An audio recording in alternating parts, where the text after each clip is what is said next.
Laïkino, la rubrique cinématographique de l'Union des familles laïques. Avec Alain Defremont. Bonjour, vous êtes à l'écoute de Laïkino avec Alain et Frédéric, votre serviteur pour la chronique cinématographique de l'UFAL. Bonjour Alain. Bonjour Frédéric, bonjour à tous. Aujourd'hui, tu nous parles du réalisateur Laurent Cantet qui est décédé l'an dernier à l'âge de 63 ans.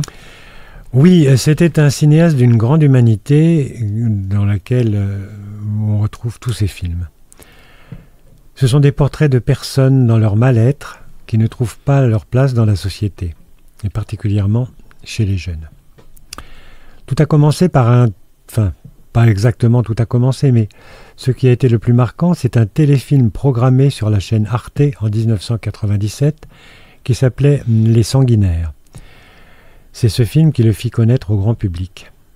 Il racontait l'histoire d'une bande d'amis qui, à quelques jours de la fin du XXe siècle, s'exilait sur l'île des Sanguinaires, au large d'Ajaccio, afin de ne pas prendre part aux festivités relatives au passage à l'an 2000.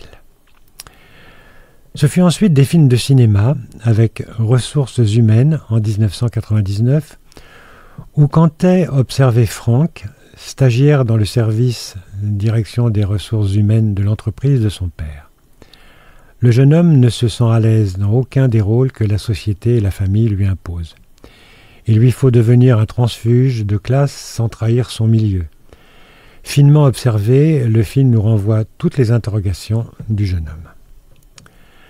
Ce malaise sera aussi le film conducteur de L'emploi du temps, inspiré de l'affaire Jean-Claude Roman, imposteur qui fit croire durant des années à ses proches qu'il était médecin alors qu'il n'avait aucune activité. Sorti en 2001, le scénario avait été écrit avec son complice Robin Campillo, qui reprendra les rênes du film Enzo dont je vous ai parlé après la disparition de Cantet. En 2008, Cantet reçoit la Palme d'Or au Festival de Cannes pour Entre les murs. C'est la consécration. Le film interroge les difficultés de l'école républicaine, ses succès et ses échecs, sans jamais céder à la simplification.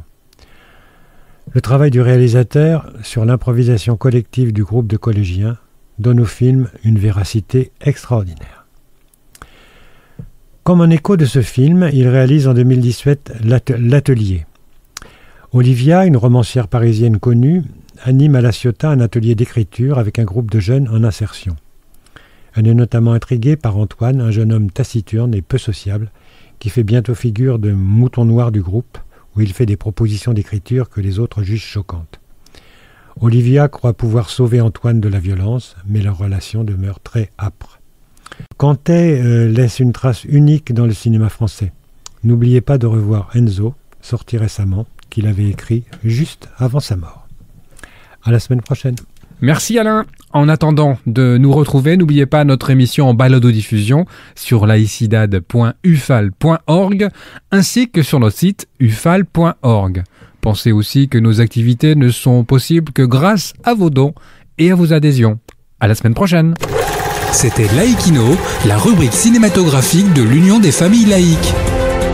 Retrouvez toutes nos rubriques Laïkino et l'ensemble de nos balados-diffusions sur lufal.org.